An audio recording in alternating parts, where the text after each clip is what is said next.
Hi hello ಎಲ್ರಿಗೂ ನಮಸ್ಕಾರ. Welcome back to my YouTube channel. So Dasara ಹಬ್ಬ ಮುಗಿತಾ ಇದ್ದಂಗೆ ಇನ್ನೇನು ವೆಕೇಷನ್ ಆಲ್ರೆಡಿ ಸ್ಟಾರ್ಟ್ ಆಗಿತ್ತು. ಮಿಡ್ ಟರ್ಮ್ ಎಕ್ಸಾಮ್ ಮುಗ್ದಾಗಿಂದ ಮಕ್ಕಳಿಗೆಲ್ಲ. ಸೊ ನಮಗೆ ಹಬ್ಬ ಮುಗಿಸಿದ್ರೆ ಎಲ್ಲ ಮುಗ್ದಂಗೆ. ಸೊ ಹಾಗಾಗಿ ಆಲ್ ಆಫ್ ಎ ಸಡನ್ ಟ್ರಿಪ್ಗೆ ಪ್ಲ್ಯಾನ್ ಮಾಡಿದ್ವಿ. ಆ್ಯಕ್ಚುಲಿ ಹೋಗಬೇಕು ಅನ್ನೋದು ಒಂದು 1.5 ಇಯರಿಂದನೂ ಪ್ಲ್ಯಾನಿಂಗ್ ಇತ್ತು, ಈ ರೀತಿ ಟ್ರಿಪ್ಗೆ ಹೋಗಬೇಕು ಅನ್ನೋದು. ಬಟ್ ಟೈಮ್ ಇರಲಿಲ್ಲ ಮತ್ತು ಹೋಗೋದಕ್ಕೂ ಕೂಡ ಆಗಿರಲಿಲ್ಲ ಬೇರೆ ಬೇರೆ ಕಾರಣಗಳಿಂದ. ಸೊ ಹಾಗಾಗಿ ಒಂದೇ ಮನಸ್ಸಲ್ಲಿ ಹೋಗಿ ಬರೋಣ ಅಂತ ಅಂದ್ಬಿಟ್ಟು ಟ್ರಿಪ್ಪಿಗೆ ಪ್ಲ್ಯಾನ್ ಮಾಡಿ ನಾವು 2 ಫ್ಯಾಮಿಲಿ ಅಂದರೆ ಫ್ರೆಂಡ್ಸು, ನಮ್ಮ ಮನೆಯವ್ರ ಫ್ರೆಂಡ್ ಅವ್ರ ಫ್ಯಾಮಿಲಿ ಮತ್ತು ನಾವು ಮಕ್ಕಳನ್ನ ಕರ್ಕೊಂಡು ಟ್ರಿಪ್ಗೆ ಅಂತ ಹೇಳಿ ಹೊರಟ್ವಿ. ಸೊ ನಾವು ಎಲ್ಲಿಗೆ ಹೋಗ್ತಾ ಇದ್ದೀವಿ, ಯಾವ ರೀತಿ ಇತ್ತು ಅನ್ನೋದನ್ನೆಲ್ಲ ಈ ವಿಡಿಯೋದಲ್ಲಿ ಶೇರ್ ಮಾಡಿದ್ದೀನಿ.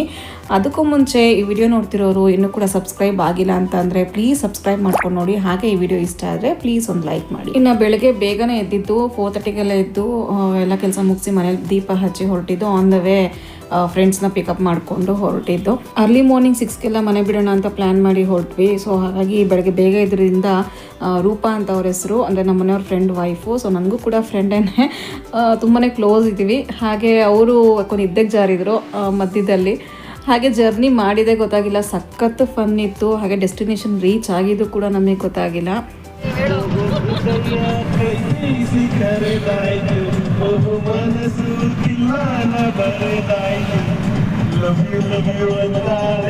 ಎಲ್ರಿ ಹೇಳ ಇಲ್ಲ ನೀವು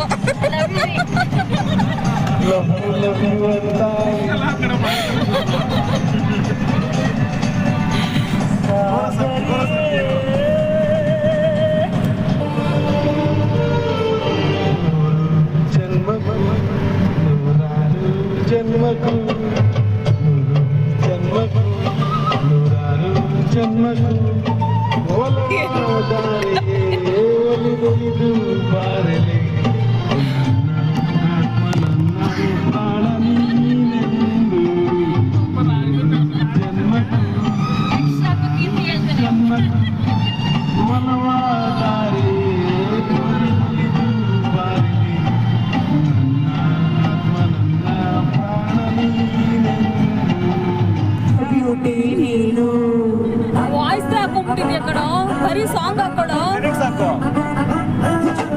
ಲಿರಿಕಲ್ ಹಾಕೋ, ಲಿರಿಕಲ್.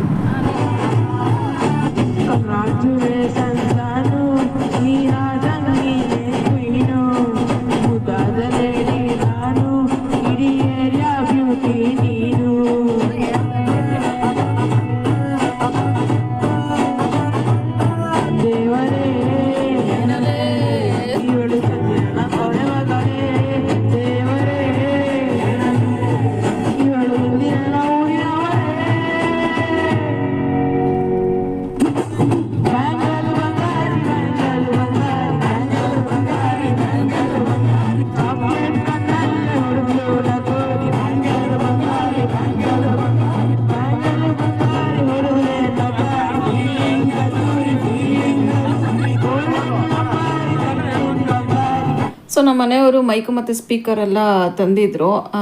ಉದ್ದಕ್ಕೂ ಜರ್ನಿ ಉದ್ದಕ್ಕೂ ಹೈವೇ ರೀಚ್ ಆಗ್ತಿದ್ದು ಹಾಗೇನೆ ಸ್ಟಾರ್ಟ್ ಆಗಿದ್ದು. ಒಬ್ಬರಾದ್ಮೇಲೆ ಒಬ್ಬರು ಹಾಡು ಹೇಳ್ಕೊಂಡು ನಿಜವಾಗ್ಲೂ ಎಂಜಾಯ್ ಮಾಡ್ಕೊಂಡು ಬಂದಿದ್ದೇ ಗೊತ್ತಾಗಿಲ್ಲ. ಸೊ ಮಧ್ಯದಲ್ಲಿ ಟಿಫನ್ಗೆ ಅಂತ ಹೇಳ್ಬಿಟ್ಟು ನಿಲ್ಲಿಸಿದ್ರು. ಇನ್ನು ಟಿಫನೆಲ್ಲ ಮುಗಿಸ್ಕೊಂಡು ಮತ್ತೆ ಅಲ್ಲಿಂದ ಹೊರಟ್ವಿ. ಸೊ ಲೈಟಾಗಿ ಇಡ್ಲಿ ವಡೆ ಹಾಗೆ ಒಂದು ರೈಸ್ ಪಾತೇನೋ ತೊಗೊಂಡಿದ್ದು ಅಷ್ಟೇ. ಹಾಗೆ ಕಾಫಿನೂ ಕೂಡ ಕುಡ್ದಿರಲಿಲ್ಲ, ಬೆಳಗ್ಗೆ ಬೇಗ ಎದ್ದಿದ್ದರಿಂದ. ಹಾಗಾಗಿ ಕಾಫಿ ಬೇರೆ ಕುಡಿಬೇಕಾಗಿತ್ತು. ನನಗಂತೂ ಕಾಫಿ ಎಷ್ಟೊತ್ತಿಗೆ ಕುಡಿತೀನಪ್ಪ ಅಂತ ಅನಿಸ್ಬಿಟ್ಟಿತ್ತು. ಹೊಟ್ಟೆ ಬೇರೆ ತುಂಬಾ ಹಸಿವಾಗ್ತಿತ್ತು.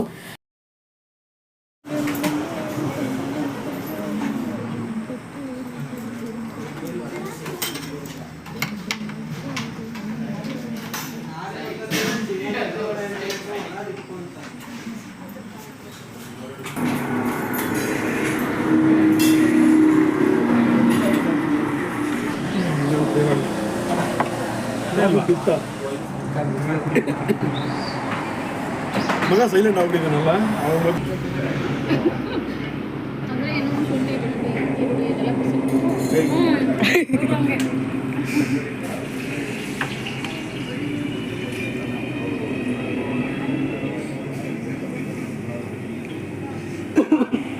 ಅಡಿಗೆ ಎಲ್ಲ ಮಾಡ್ಕೊಡ, ಗೊಜ್ಜು, ಉಪ್ಪಿಟ್ಟು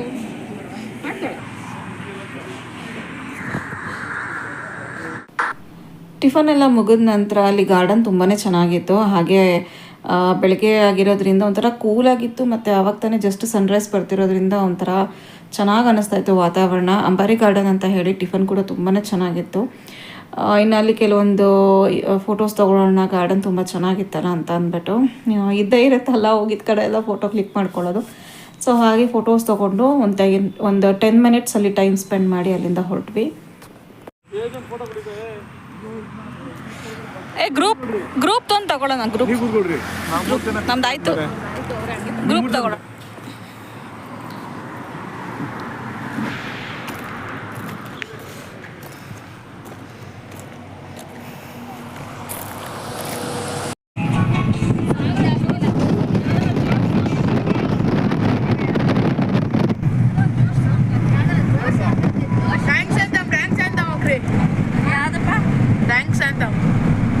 ಅದು ಸೋಮಂಗಲ್ ಕೈಲಿ ಆಡಿಸ್ಬೇಕು.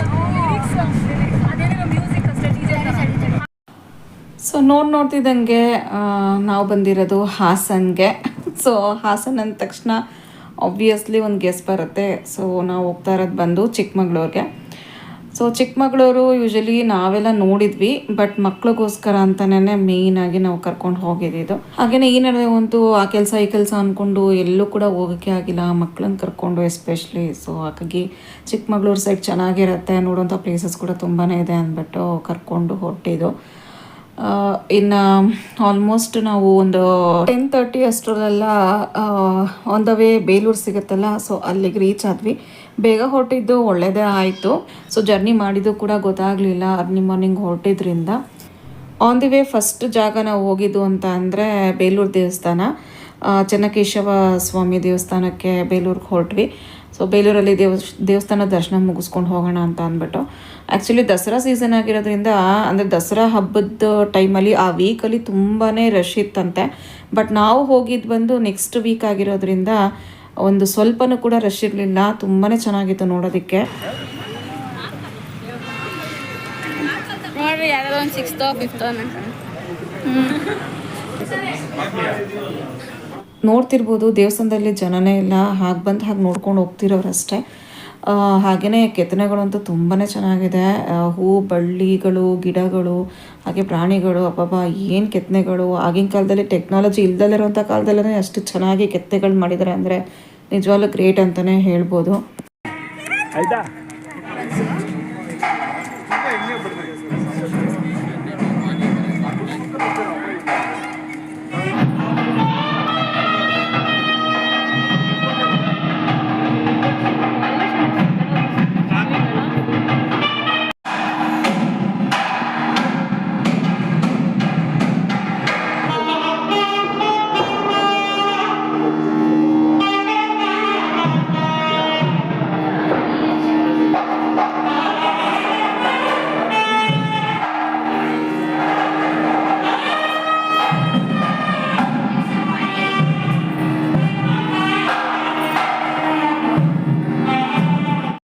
ನಾವು ದೇವಸ್ಥಾನಕ್ಕೆ ಹೋಗೋ ಟೈಮಲ್ಲಿ ಕರೆಕ್ಟಾಗಿ ಸ್ವಾಮಿಗೆ ಅಭಿಷೇಕ ಮಾಡ್ತಾಯಿದ್ರು. ಹಾಲಿನ ಅಭಿಷೇಕ, ಹಾಗೆ ಮೊಸರು ಇದೆಲ್ಲ ಹಾಕಿ ಅಭಿಷೇಕ ಮಾಡ್ತಾ ಇರೋದನ್ನ ನಿಜವಾಗ್ಲೂ ಒಂದು 10 ನಿಮಿಷ ನಿಂತ್ಕೊಂಡು ನೋಡಿದ್ದೀವಿ.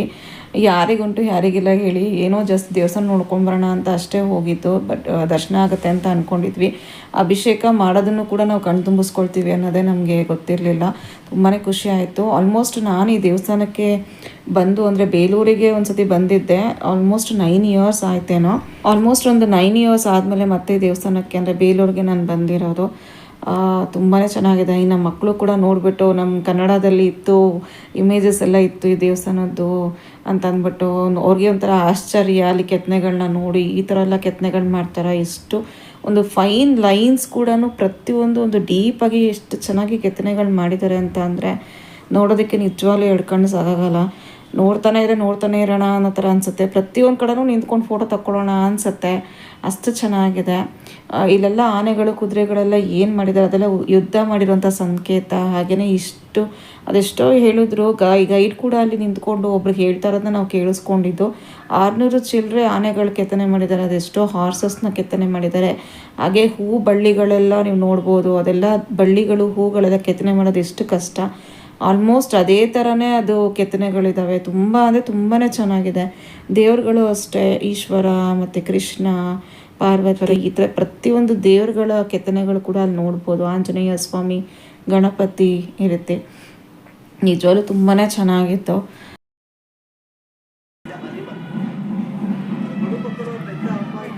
ಇರ್ತೀನಿ ಒಂದು ನಿಮಿಷ.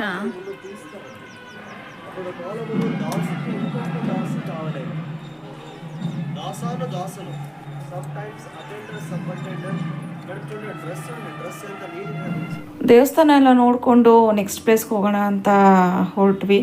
ಇನ್ನು ಬಿಸಿಲು ನೋಡ್ತಿರ್ಬೋದು, ಸಿಕ್ಕಾಪಟ್ಟೆ ಬಿಸಿಲಿತ್ತು ಅಲ್ಲಂತೂ. ನಮ್ಮ ಬೆಂಗಳೂರಲ್ಲಿ ಕೂಲಾಗಿದ್ದರೆ ಹೊರಗಡೆ ಎಲ್ಲ ಎಷ್ಟು ಬಿಸಿಲಿರುತ್ತೆ ನೋಡಿ. ಇನ್ನು ಅಲ್ಲಿ ಕಲ್ಲಲ್ಲಿ ಮಾಡಿರೋವಂಥ ಕುಟಾಣಿ, ಹಾಗೆ ರುಬ್ಬೋ ಕಲ್ಲು, ಅದೆಲ್ಲ ಏನೇನೋ ಇರುತ್ತಲ್ಲ ಅದೆಲ್ಲ ಇತ್ತು. ಹಾಗೆ ವಿಗ್ರಹಗಳು ನೋಡ್ತಿರ್ಬೋದು, ಆನೆಗಳು, ಹಾಗೆ ದೇವ್ರ ವಿಗ್ರಹಗಳು, ಬುದ್ಧ, ದೀಪಗಳು, ಈ ರೀತಿ ಎಲ್ಲ ಐಟಮ್ಸ್ನಲ್ಲಿ ಸೇಲ್ ಮಾಡ್ತಾಯಿದ್ರು. ಬಟ್ ಯಾವುದನ್ನು ಕೇಳೋಕೆ ಹೋದ್ರು ಸಿಕ್ಕಾಪಟ್ಟೆ ರೇಟ್ ಹೇಳ್ತಾಯಿದ್ರು. 500 ರೂಪಾಯಿಗಿಂತ ಕಮ್ಮಿಯಲ್ಲಿ ಏನೂ ಇಲ್ಲ, ಆ ರೀತಿ ರೇಟ್ ಹೇಳ್ತಾಯಿದ್ರು. ಸೊ ಜಸ್ಟ್ ನೋಡೋದಕ್ಕೆ ಚೆನ್ನಾಗಿತ್ತು. ಒಂದು ಕ್ಲಿಪ್ಪಿಂಗ್ ತೊಗೊಂಡು ಅಲ್ಲಿಂದ ನಾವು ನೆಕ್ಸ್ಟ್ ಹೊರಟಿದ್ದು ಎಗಚಿ ಡ್ಯಾಮ್ಗೆ. ಸೊ ಅಲ್ಲಿ ಬ್ಯಾಕ್ ವಾಟರ್ಸಲ್ಲಿ ಬೋಟಿಂಗ್ ಕೂಡ ಮಾಡ್ತಾರೆ. ಆ್ಯಕ್ಚುಲಿ ಅದು ಬೋಟಿಂಗೇ ಫೇಮಸ್ ಅಲ್ಲಿ. ಹಾಗಾಗಿ ಮಕ್ಕಳಿಗೆ ಬೋಟಿಂಗ್ ಒಂದು ಎಕ್ಸ್ಪೀರಿಯೆನ್ಸ್ ಆಗುತ್ತೆ ಅಂತ ಅಂದ್ಬಿಟ್ಟು ನಾವು ಎಗಚಿ ಡ್ಯಾಮ್ ಹತ್ರ ಬಂದು ಪಾರ್ಕಿಂಗಲ್ಲಿ ಪಾರ್ಕ್ ಮಾಡಿ ನೆಕ್ಸ್ಟ್ ಟಿಕೆಟ್ಸ್ ಎಲ್ಲ ತೊಗೊಂಡು ಬೋಟಿಂಗ್ ಅಂತ ಹೇಳಿ ಹೊರಟ್ವಿ.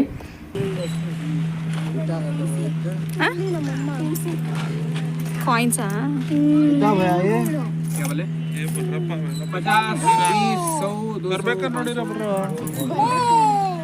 ಬನ್ನಿ ಬನ್ನಿ ಬನ್ನಿ, ಟೈಮ್ ಆಗುತ್ತೆ.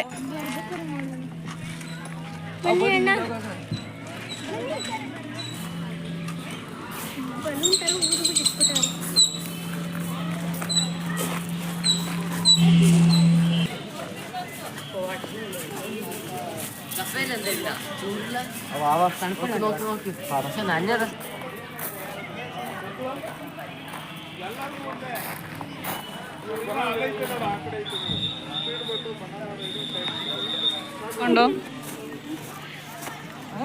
ನೀವು ಹೋಗ್ತೀರಾ?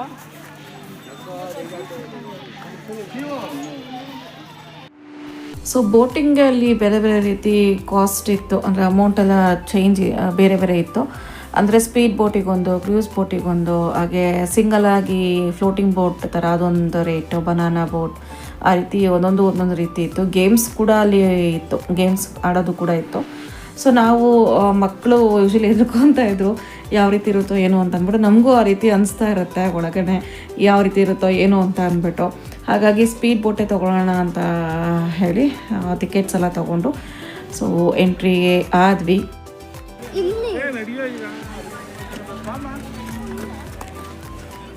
ಅಲ್ಲಿ ಹೋಗಿದ್ವಲ್ಲ ಶರಾವತಿ ಬ್ರಿಡ್ಜ್ ಹತ್ರ, ಸೇಮು. ಏನಾಗ್ತದೆ? ಏನಾಗ್ತದೆ? ಹಾಕೊಳ್ಳಿ, ಜಾಕೆಟ್ ಹಾಕೊಳ್ಳಿ. ಆ ಥರ ಎಳ್ಕೊಂಡು ಆ ಥರ ನೀವಿಬ್ರನ್ನ ಕಳಿಸ್ಬೇಕು, ಎಳ್ಕೊಂಡು ಹೋಗಿ. ಅದಲ್ಲ, ನಾನಲ್ಲ, ನೀವು ಸ್ವಲ್ಪ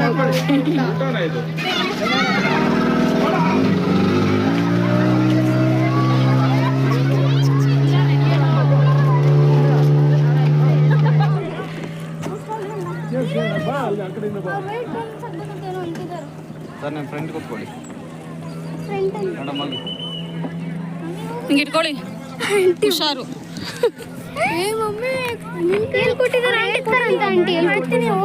ನೀನು ಅತ್ತೆ ಫಸ್ಟ್ ಒಂದು ವಿಡಿಯೋ ಮಾಡು. ವಿಡಿಯೋನಾ? ಬ್ಯಾಕ್ ಬಾ, ಸ್ಟೆಪ್ ಬ್ಯಾಕ್ ಮೇಡಮ್, ಅಲ್ಲಿ ಕೂತ್ಕೊಳ್ಳಿ. ಸೆಕೆಂಡ್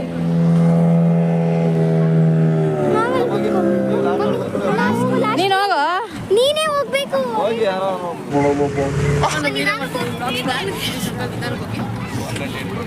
ಆಂಟಿ ಫೋನ್ ಅಂತ ಗಟ್ಟಿ ಇಟ್ಕೊಳ್ಳಿ. ಡ್ರಿಫ್ಟಲ್ಲಿ ಹೊಡಿಯೋಕೆ ಹೋಗ್ಬಿಡಿ, ನಿಧಾನಕ್ಕೆ ಹೋಗಿ. ಬಿದ್ದೋಗ್ಬಿಟ್ರೆ ಫೋನ್ ಅಂತ ಫೋನ್. ಆಂಟಿ ಈ ಕಡೆ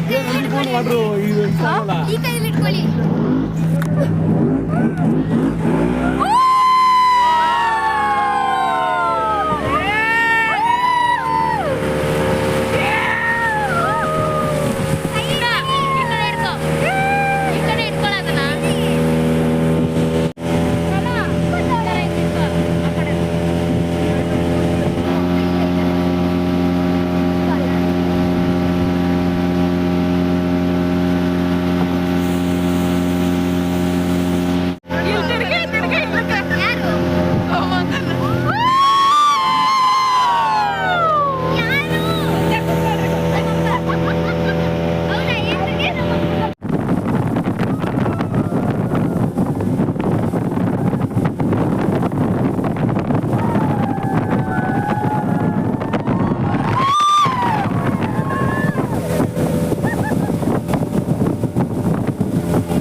ಬೋಟಿಂಗ್ ಎಕ್ಸ್ಪೀರಿಯನ್ಸ್ ಅಂತೂ ನಿಜವಾಗ್ಲೂ ತುಂಬಾ ಚೆನ್ನಾಗಿತ್ತು.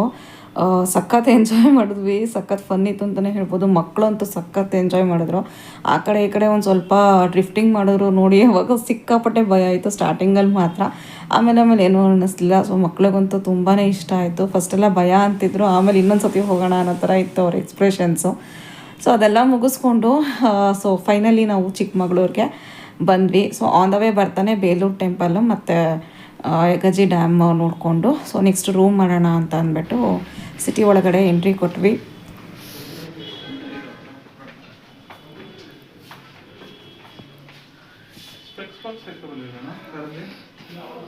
ಎಲ್ಲಿತ್ತು ಸ್ಪೆಕ್ಸ್ ಬಾಕ್ಸು?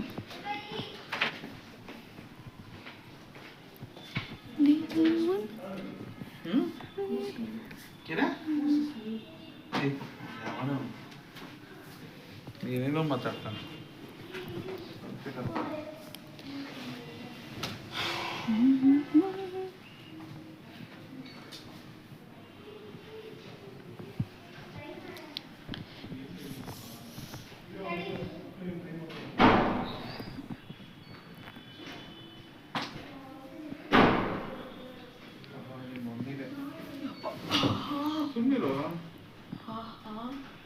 ನೋಡಿ ಹೆಂಗ್ ಬಿತ್ತೋತಾ ಇರ್ತೀವಿ. ಸೊ ಇನ್ನು ರೂಮ್ ಬುಕ್ ಮಾಡಿ ನಾವು ಕೂಡ ಸ್ಟೇ ಆದ್ವಿ. ಹಾಗೆ ಸ್ವಲ್ಪ ರೆಸ್ಟ್ ಕೂಡ ತೊಗೊಂಡ್ವಿ. ಆ್ಯಕ್ಚುಲಿ ಟೈಮ್ ಇತ್ತು, ಬೇಗನೆ ರೀಚ್ ಆಗಿದ್ದರಿಂದ ನಮಗೆ ಇನ್ನೂ ಕೂಡ ಟೈಮ್ ಇತ್ತು. ಒಂದು ಸ್ವಲ್ಪ ಹೊತ್ತು ರೆಸ್ಟ್ ಮಾಡಿ ಆಮೇಲೆ ನೆಕ್ಸ್ಟು ಪ್ಲೇಸಸ್ ಎಲ್ಲ ನೋಡೋಣ ಅಂತ ಅಂದ್ಕೊಂಡ್ವಿ. ಹಾಗೆ ಫಾರ್ ದಿ ಫಸ್ಟ್ ಟೈಮ್ ನಾವು ಬುಕ್ ಮಾಡಿರೋಂಥ ರೂಮಲ್ಲಿ ಈ ರೀತಿ ಮಿನಿ ರೆಫ್ರಿಜಿರೇಟರ್ನ ನೋಡಿದ್ದು. ಒಂಥರ ಅಲ್ಲಿ ಫೆಸಿಲಿಟೀಸ್ ಎಲ್ಲ ಚೆನ್ನಾಗಿತ್ತು ಅಂತಲೇ ಹೇಳ್ಬೋದು. ಹಾಗೆ ರೂಮ್ ಕೂಡ ಅಷ್ಟೇ ತುಂಬ ಹೈಜಿನಿಕ್ಕಾಗಿ ಕ್ಲೀನಾಗಿ ತುಂಬಾ ಚೆನ್ನಾಗಿ ಮೇಂಟೈನ್ ಮಾಡಿದ್ದಾರೆ.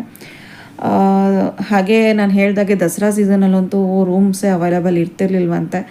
ಸೊ ನಾವು ಹೋಗಿದ್ದ ಟೈಮಲ್ಲಿ ಆಲ್ಮೋಸ್ಟ್ ಎಲ್ಲ ಕಡೆ ಫ್ರೀ ಆಗಿತ್ತು ಅಂತಲೇ ಹೇಳ್ಬೋದು. ಅಲ್ಲಿರೋ ಲೋಕಲ್ ಕೂಡ ಅದನ್ನೇ ಹೇಳ್ತಾ ಇದ್ರು. ಹಾಗೆ ಒಂದು ಸ್ವಲ್ಪ ಹೊತ್ತು ರೆಸ್ಟ್ ಮಾಡಿ ಆಮೇಲೆ ನಾವು ನೆಕ್ಸ್ಟು ಅಲ್ಲಿ ಲಾಡ್ಜಿಂಗ್ ಮಾಡಿದ್ವಲ್ಲ, ಅವ್ರನ್ನೇ ಕೇಳಿದಾಗ ಅವರು ನಿಯರ್ ಬೈ ಪ್ಲೇಸಸ್ ಎಲ್ಲ ಹೇಳಿದರು. ವಿತಿನ್ 5 ಕಿಲೋಮೀಟರ್ಸ್ ಒಳಗಡೆ ಇರೋವಂಥದ್ದು. ಈವ್ನಿಂಗ್ ಅಷ್ಟರಲ್ಲಿ ಯಾವ್ದಾದ್ರು ಒಂದು ಪ್ಲೇಸ್ ನೋಡ್ಬೋದಾಗಿತ್ತು. ಸೊ ಆ ಪ್ಲೇಸ್ ಡಿಸೈಡ್ ಮಾಡಿಕೊಂಡು ನೆಕ್ಸ್ಟ್ ನಾವು ಊಟಕ್ಕೆ ಹೋದ್ವಿ. ಯಾಕಂದರೆ ಊಟ ಮಾಡಿರಲಿಲ್ಲ ಇನ್ನೂ ಕೂಡ. ಹಾಗಾಗಿ ಫ್ರೆಶ್ ಅಪ್ ಆಗಿ ಊಟಕ್ಕೆ ಹೋದ್ವಿ. ಅವರೇ ಅಂದರೆ ಲಾಡ್ಜಿಂಗ್ ಅವರೇ ಸಜೆಸ್ಟ್ ಮಾಡಿದ್ರು ಈ ಒಂದು ಹೋಟೆಲ್ನ. ತುಂಬ ಚೆನ್ನಾಗಿತ್ತು ಊಟ ಕೂಡ.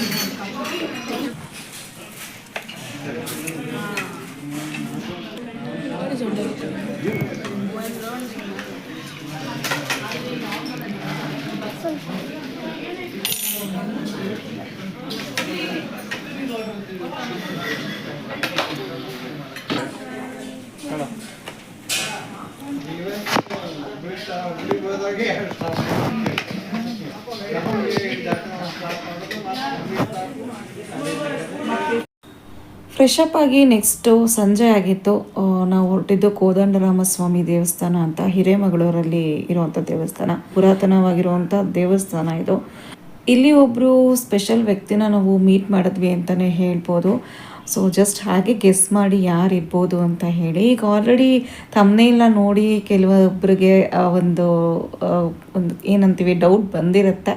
ಸೊ ಅದನ್ನು ನಾನು ಈ ವಿಡಿಯೋದಲ್ಲಿ ಕ್ಲಿಯರ್ ಮಾಡ್ತೀನಿ. ಸೊ ದೇವಸ್ಥಾನ ನೋಡ್ತಿರ್ಬೋದು. ಫಸ್ಟ್ ಆಫ್ ಆಲ್ ತುಂಬಾ ಚೆನ್ನಾಗಿದೆ. ಇಲ್ಲೆಲ್ಲ ರಾಮನಾಮ ಬರೀತಾರಂತೆ ಕೂತ್ಕೊಂಡು. ಸೊ ಹಾಗಾಗಿ ಅಂದರೆ ರೈಟಿಂಗ್ ಪ್ಯಾಡ್ ಮತ್ತು ಬುಕ್ಸು ಇದೆಲ್ಲ ಇಟ್ಟಿದ್ದಾರೆ. ಮತ್ತು ಕೂತ್ಕೊಳ್ಳೋದಕ್ಕೆ ಆಸನಗಳು, ಬರೆಯೋದಕ್ಕೆ ಮಣೆ ಎಲ್ಲ ಇಟ್ಟಿದ್ದಾರೆ. ಸೊ ದೇವಸ್ಥಾನ ಅಂತೂ ಸಖತ್ತು ಕ್ಲೀನಾಗಿತ್ತು. ಹಾಗೆ ಇಷ್ಟು ಹಳೆ ದೇವಸ್ಥಾನ ಇಷ್ಟು ಚಿಕ್ಕಮಗಳೂರು ಹತ್ತಿರದಲ್ಲೇ ಇರೋವಂಥ ಹಿರೇಮಗಳೂರಲ್ಲಿ ಇದೆ ಅಂತ ನಮಗೂ ಕೂಡ ಗೊತ್ತಿರಲಿಲ್ಲ. ಫಾರ್ ದಿ ಫಸ್ಟ್ ಟೈಮ್ ಈ ದೇವಸ್ಥಾನಕ್ಕೆ ನಾವು ಕೂಡ ವಿಸಿಟ್ ಮಾಡ್ತಾ ಇರೋದು. ಅದೇ ಹೇಳ್ತೀವಲ್ಲ, ನಿಯರ್ ಬೈ ಪ್ಲೇಸಸ್ ನಾವು ಕೇಳ್ಕೊಂಡು ಹೋಗೋದ್ರ ಮೇಲೆ ಇರುತ್ತೆ. ಸೊ ಕರೆಕ್ಟಾಗಿ ಟೈಮ್ ನೋಡ್ತಿರ್ಬೋದು, 6 ಗಂಟೆ ಆಗಿದೆ. ಎಂಟ್ರಿ ಕೊಡ್ತಿದ್ದ ಹಾಗೇನೇ ನಮ್ಮ ಊಹೆಗೂ ಮೀರಿದ್ದು ದೇವ್ರ ದರ್ಶನ ಅಂತಲೇ ಹೇಳ್ಬೋದು. ಆ ಒಂದು ದೀಪದ ಬೆಳಕಲ್ಲಿ, ಆ ಒಂದು ಲೈಟಿನ ಬೆಳಕಲ್ಲಿ ಎಷ್ಟು ಚೆನ್ನಾಗಿ ಕಾಣಿಸ್ತಿತ್ತು ಅಂದರೆ, ವಿಗ್ರಹಗಳು ತುಂಬಾ ಸುಂದರವಾಗಿದೆ ಇಲ್ಲಿ. ನಾವು ಅಂದ್ಕೊಂಡಿರೋ ಹಾಗೆ ನಾವು ಚಿಕ್ಕ ಮೂರ್ತಿ ಇರ್ಬೋದು ಆ ರೀತಿ ಒಂದು ಗೆಸ್ಸಲ್ಲಿ ನಾವು ಹೋದ್ವಿ. ಬಟ್ ಇಲ್ಲಿ ನೋಡಿದಾಗ ನಮಗೆ ಆ್ಯಕ್ಚುಲಿ ನಿಜವಾಗ್ಲೂ ಶಾಕ್ ಆಯಿತು ಅಂತಲೇ ಹೇಳ್ಬೋದು. ಶಾಕ್ ಇನ್ ದ ಸೆನ್ಸ್ ತುಂಬ ಖುಷಿ ಆಯಿತು ನೋಡ್ತಿದ್ದಂಗೆ, ಇಷ್ಟು ಚೆನ್ನಾಗಿದೆಯಾ ದೇವಸ್ಥಾನ ಅಂತ ಅಂದ್ಬಿಟ್ಟು. ಸೊ ಎಂಟ್ರಿ ನೋಡ್ತಿರ್ಬೋದು, ಇದು ಗರ್ಭಗುಡಿ ತುಂಬಾ ಕ್ಲೀನಾಗಿ ಇಟ್ಟಿದ್ದಾರೆ. ಹಾಗೆ ದೇವ್ರ ಪೂಜೆ ಮಾಡಿದರು, ಆಗ್ತಾನೆ ಜಸ್ಟ್ ದೀಪ ಹಚ್ಚಿದ್ರು. ತುಂಬಾ ಚೆನ್ನಾಗಿ ಕಾಣಿಸ್ತಿತ್ತು ದೇವ್ರ ಮಾತ್ರ. ನೋಡ್ತಿರ್ಬೋದು ಕೋದಂಡರಾಮ, ಲಕ್ಷ್ಮಣ ಹಾಗೆ ಸೀತಾಮಾತೆ ಇರುವಂಥ ವಿಗ್ರಹಗಳನ್ನು ನೀವು ನೋಡ್ಬೋದು. ದೇವ್ರ ವಿಗ್ರಹಗಳು ತುಂಬಾ ಚೆನ್ನಾಗಿ ಲಕ್ಷಣವಾಗಿ ತುಂಬ ಚೆನ್ನಾಗಿ ಅಲಂಕಾರ ಮಾಡಿದರು. ಹಾಗೆ ಆ ದೀಪದ ಬೆಳಕುಗಳಂತೂ ತುಂಬ ಚೆನ್ನಾಗಿ ಕಾಣಿಸ್ತಿತ್ತು. ನಿಶ್ಶಬ್ದವಾಗಿತ್ತು, ದೇವಸ್ಥಾನದಲ್ಲಿ ಯಾರೂ ಕೂಡ ಇರಲಿಲ್ಲ, ನಾವು ಹೋದವರೇ ಇದ್ದಿತ್ತು. ಸೊ ಸೈಲೆಂಟಾಗಿತ್ತು ದೇವಸ್ಥಾನದಲ್ಲಿ. ಹತ್ತತ್ರ ನಾವು 1.5 ಅವರಷ್ಟು ನಾವು ಟೈಮ್ ಪಾಸ್ ಮಾಡ್ಕೊಂಡು ಬಂದಿದ್ದೀವಿ ಇಲ್ಲಿ, ಅಷ್ಟು ಚೆನ್ನಾಗಿದೆ.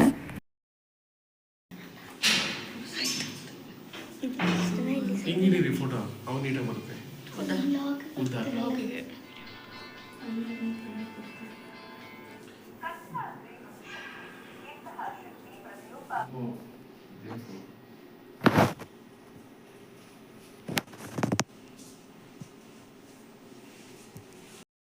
ದೇವ್ರ ದರ್ಶನ ಮಾಡಿದ್ವಿ, ಹಾಗೆ ಪೂಜೆ ಮಾಡಿಸಿದ್ವಿ, ಆರತಿ ಕೂಡ ತಗೊಂಡ್ವಿ.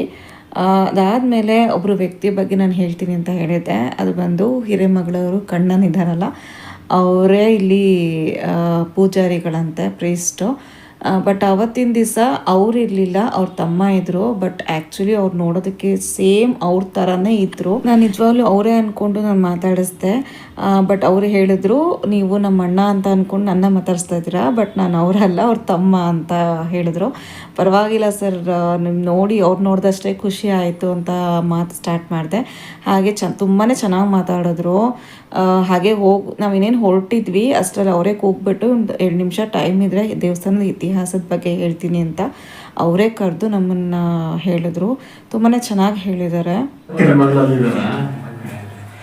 ನೋಡಿ, ಸಾಮಾನ್ಯವಾಗಿ ನಾವು ಯಾವುದೇ ರಾಮದೇವ್ರ ದೇವಸ್ಥಾನ ನೋಡಿದಾಗ ರಾಮ ಸೀತಾಮಾತೆ ರಾಮನ ಎಡಭಾಗದಲ್ಲಿ ಇರ್ತಾರೆ, ಬಲಭಾಗದಲ್ಲಿ ಲಕ್ಷ್ಮಣ ಇರ್ತಾರೆ, ಕೆಳಗೆ ಆಂಜನೇಯ ವಿಗ್ರಹ ಇರುತ್ತೆ. ಮುಂದೆ ಗಮನಿಸಿ ಅಥವಾ ಫೋಟೋನೆಲ್ಲ ಗಮನಿಸಿ, ರಾಮ, ಸೀತಾಮಾತೆ, ಲಕ್ಷ್ಮಣ ಕೆಳಗೆ ಆಂಜನೇಯ ಕೂತ್ಕೊಂಡು ನಮಸ್ಕಾರ ಮಾಡ್ತಾರೆ. ಎಲ್ಲ ಕಡೆ ಇದ್ದರೆ ನಮ್ಮಲ್ಲಿ ಮೂಲತಃ ಆಂಜನೇಯ ವಿಗ್ರಹ ಇಲ್ಲ, ಕೂತ್ಕೊಂಡು ಆಂಜನೇಯ ವಿಗ್ರಹ ಇಲ್ಲ. ಸೀತಾಮಾತೆ ಬಲಗಡೆ, ಎಲ್ಲ ಕಡೆ ಎಡಗಡೆ ಇದ್ದರೆ ಇಲ್ಲಿ ಬಲಗಡೆ ಇದೆ.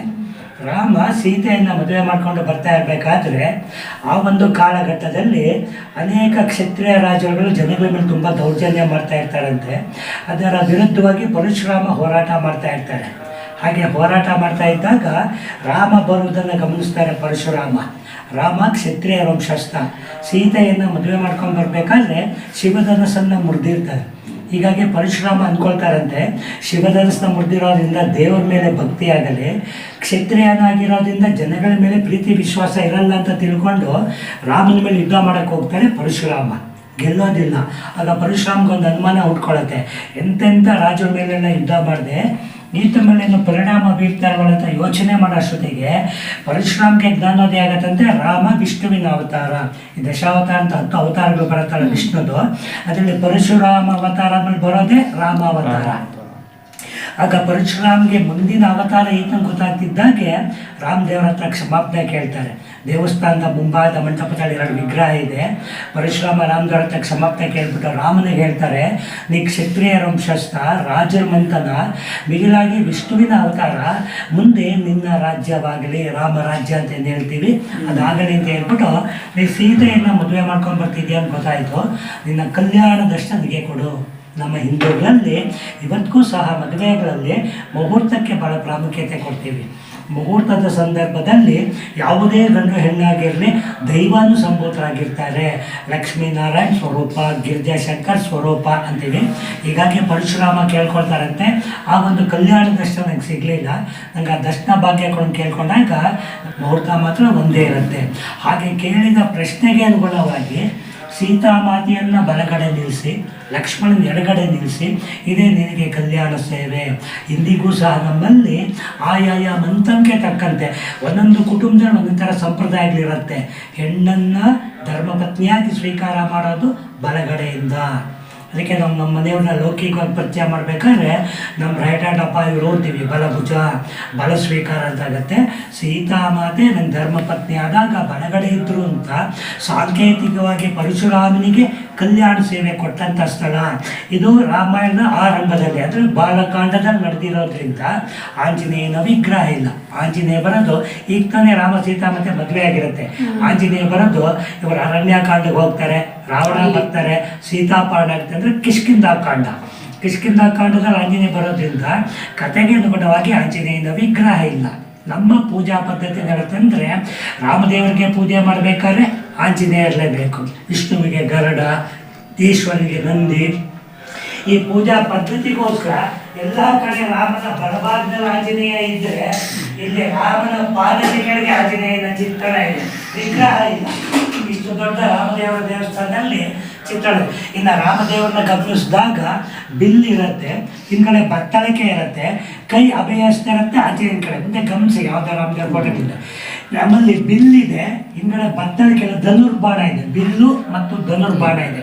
ಶಂಕು ಚಕ್ರ ನಾವು ಅಲಂಕಾರಕ್ಕೆ ಇಟ್ಕೊಂಡಿರೋದು. ಈಗಲೂ ನಾವು ಪೂಜಾ ಸಂಕಲ್ಪ ಮಾಡೋದು ಭಾರ್ಗವಪುರಿ ಕಲ್ಯಾಣ ರಾಮ ಅಂತ. ಭಾರ್ಗವ ಅಂದರೆ ಪರಶುರಾಮನಿಗೆ ಕಲ್ಯಾಣ ದರ್ಶನ ಕೊಟ್ಟಂಥ ರಾಮ. ಬಿಲ್ಲು ಮತ್ತು ಧನುರ್ಬಾಣಧಾರಿಯಾಗಿರೋದ್ರಿಂದ ಇದನ್ನು ಕೋದಂಡ ರಾಮ ಅಂತಲೂ ಕರೀತಾರೆ. 1200 ವರ್ಷಕ್ಕೂ ಹಿಂದಿನಿಂದ ಇಲ್ಲಿ ಪೂಜೆ ನಡೀತಾ ಇದೆ ಅಂತೇಳಿ ಸಂಶೋಧನೆ ಗೊತ್ತಾಗಿದೆ. ಚೋಳರ ಆಳ್ವಿಕೆಯಲ್ಲಿ ಸ್ಥಾಪಿತವಾಗಿ ಹೊಯ್ಸಳರ ಆಳ್ವಿಕೆಯಲ್ಲಿ ದೇವಸ್ಥಾನ ಹಂತ ಹಂತವಾಗಿ ಬೆಳೆದಿದೆ. ಚಿಕ್ಕಮಗಳೂರಿಂದ ಕಡೂರ್ಗೆ ಹೋಗೋ ದಾರಿಯಲ್ಲಿ ಸಕರಾಯ ಪಟ್ಟಣ ಅಂತ ಒಂದು ಊರು ಸಿಗತ್ತೆ. ಅಲ್ಲಿ ರುಕ್ಮಾಂಗದ ಅಂತ ಪಾಳೆಗಾರ, ಈ ರಾಜರ ಕಾಲದಲ್ಲಿ ಪಾಳೆಗಾರ ಆಳ್ವಿಕೆಗಳು ಇರೋದಲ್ಲ, ರುಕ್ಮಾಂಗದ ಪಾಳೆಗಾರನ ಆಳ್ವಿಕೆಯಲ್ಲಿ ಇದೆಲ್ಲ ಒಳಪಟ್ಟಿದ್ದು. ಆತನಿಗೆ 2 ಜನ ಹೆಣ್ಮಕ್ಳಿದ್ರಂತೆ. ದೊಡ್ಡ ಮಗಳನ್ನು ಇವನಿರ್ತಕ್ಕಂಥ ಹುಡುಗನಿಗೆ ಮದುವೆ ಮಾಡಿಕೊಟ್ಟು ದೊಡ್ಡ ಮಗಳಿಗೆ ಆತ ಹೇಳ್ತಾರಂತೆ, ನನಗೆ ವಯಸ್ಸಾಗ್ತಾ ಇದೆ, ಇನ್ನು ಈ ಊರಿನ ಜವಾಬ್ದಾರಿ ನೀವು ಮುಂದುವರ್ಸ್ಕೊಂಡು ಹೋಗಬೇಕು ಅಂತ ಹೇಳಿದ್ರಿಂದ ಈ ಭಾರ್ಗವಪುರಿ ಅಂದರೆ ಪರಶುರಾಮ ಕ್ಷೇತ್ರ ಹೋಗಿ ಇದಕ್ಕೆ ಹಿರಿಯ ಮಗಳ ಊರು, ಚಿಕ್ಕಮಗಳನ್ನ ಪಕ್ಕದೂರಕ್ಕೆ ಕೊಟ್ಟಿದ್ದರಿಂದ ಚಿಕ್ಕ ಮಗಳ ಊರು ಅಂತ ಚಾರಿತ್ರಿಕ ಹಿನ್ನೆಲೆ. ಬಲಗಡೆ ಸೀತಾಮಾತೆ, ಆಂಜನೇಯ ವಿಗ್ರಹ ಇಲ್ಲ. 1200 ವರ್ಷಕ್ಕೂ ಹಳೆ ದೇವಸ್ಥಾನ. ವಾರ್ತಾ ಪ್ರಸಾರ ಮುಕ್ತಾಯವಾಯಿತು. ಚಿಕ್ಕಮಗಳೂರು ಹಾಗೆ ಹಿರೇಮಗಳೂರು ಅನ್ನೋ ಒಂದು ಹೆಸರು ಬಂದಿದ್ದು ಹೇಗೆ ಅನ್ನೋದು ಕೂಡ ಅವರು ವಿವರಿಸಿ ಹೇಳಿದ್ರು. ಸೊ ಎಷ್ಟು ಚೆನ್ನಾಗಿ, ತುಂಬ ಕ್ಯಾಶುಯಲ್ ಆಗಿ, ಏನೋ ಪರಿಚಯ ಇರೋರಂಗೆ ತುಂಬಾ ಚೆನ್ನಾಗಿ ಮಾತಾಡ್ಸಿದ್ರು. ದೇವಸ್ಥಾನದ ಇತಿಹಾಸ ಎಲ್ಲ ತಿಳ್ಕೊಂಡು ಅಲ್ಲಿ 1.5 hour ಟೈಮ್ ಹೇಗೆ ಹೋಯ್ತು ಅನ್ನೋದೇ ನಮಗೆ ಗೊತ್ತಾಗಿಲ್ಲ. ತುಂಬಾ ಕಾಮಾಗಿತ್ತು. ದೇವಸ್ಥಾನದಲ್ಲಿ ಯಾರೂ ಜನನೂ ಕೂಡ ಇಲ್ಲ.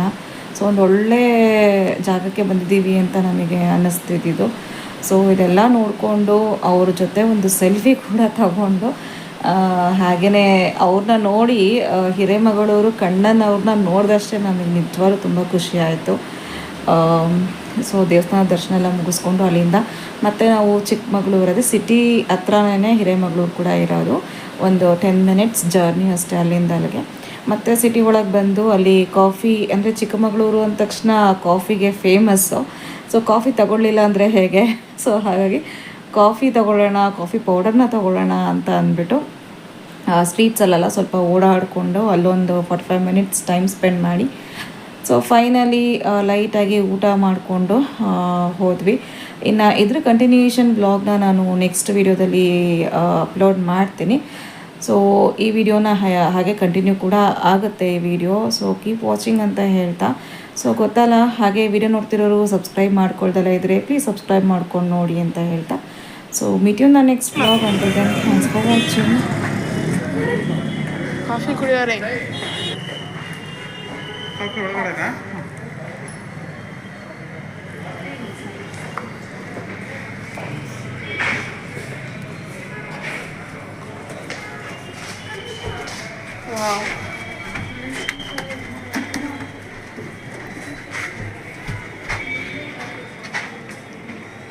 ರೈತ ಈ ಸರಿಯಲ್ಲ.